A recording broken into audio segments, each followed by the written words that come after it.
বিসমিল্লাহির রহমানির রহিম। সুপ্রিয় শিক্ষার্থীরা, কেমন আছো সবাই? আশা করি সবাই ভালো আছো। আমিও আলহামদুলিল্লাহ ভালো আছি।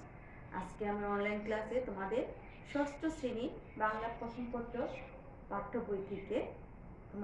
বই থেকে আসমানি কবিতা নিয়ে আলোচনা করব। আমরা আসমানি কবিতাটি পড়েছি এবং সৃজনশীলগুলো কমপ্লিট করেছি। সেখান থেকে আমি তোমাদেরকে আজকে বোর্ডে একটি সৃজনশীল লিখতে দিচ্ছি। তার আগে আমরা জানি যে আসমানি কবিতাটি কে লিখেছেন? পল্লী কবি জসীমউদ্দীন। তিনি 1903 খ্রিস্টাব্দে ফরিদপুর জেলার তাম্বুলখানা গ্রামে জন্মগ্রহণ করেন। তিনি ছাত্র জীবন থেকে কি বলো দেখি, তিনি কবিতা রচনা করতেন, গল্প রচনা করতেন। দেখো, উনি 1976 সালে ঢাকায় মৃত্যুবরণ করেন। কোথায় মৃত্যুবরণ করেন? ঢাকায় মৃত্যুবরণ করেন।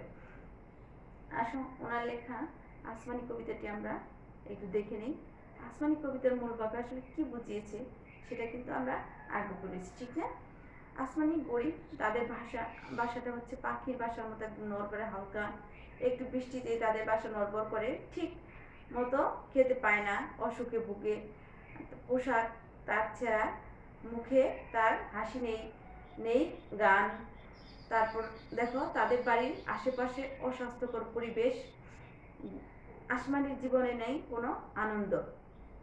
দেখো, অনেক দরদ দিয়ে কবি আসমানির জীবনের যে চিত্র এঁকেছেন তা আমাদের অনুভূতি এবং সামাজিক দায়িত্ববোধ জাগিয়ে তুলবে।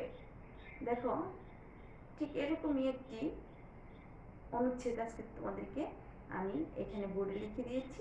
এখান থেকে তোমরা সৃজনশীল প্রশ্নের উত্তর করবা।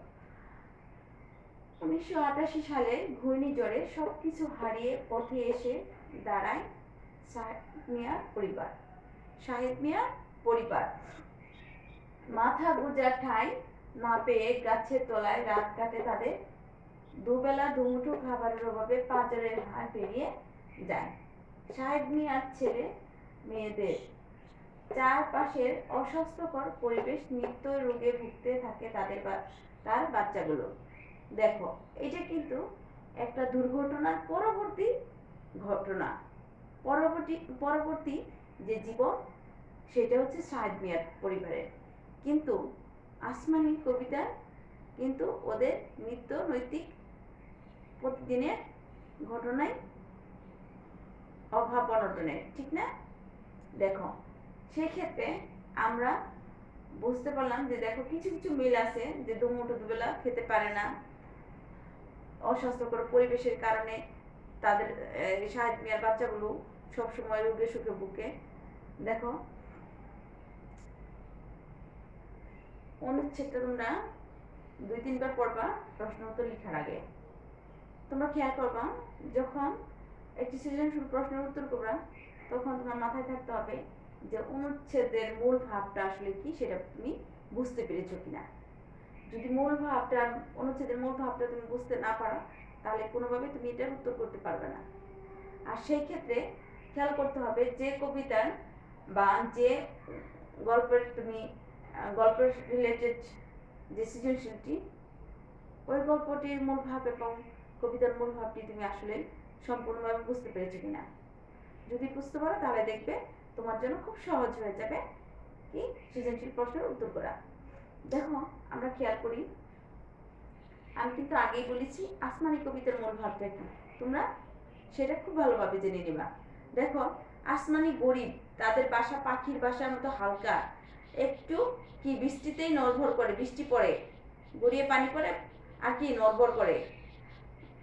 দেখো, দুবেলা দুমুঠো তারা খেতে পায় না, তাদের পোশাক শত তালি দেওয়া, মানে ছেঁড়া, মুখে হাসি নেই, কণ্ঠে গান নেই। তাদের বাড়ির আশেপাশে অস্বাস্থ্যকর। আসমান জীবনে কোনো আনন্দে নেই।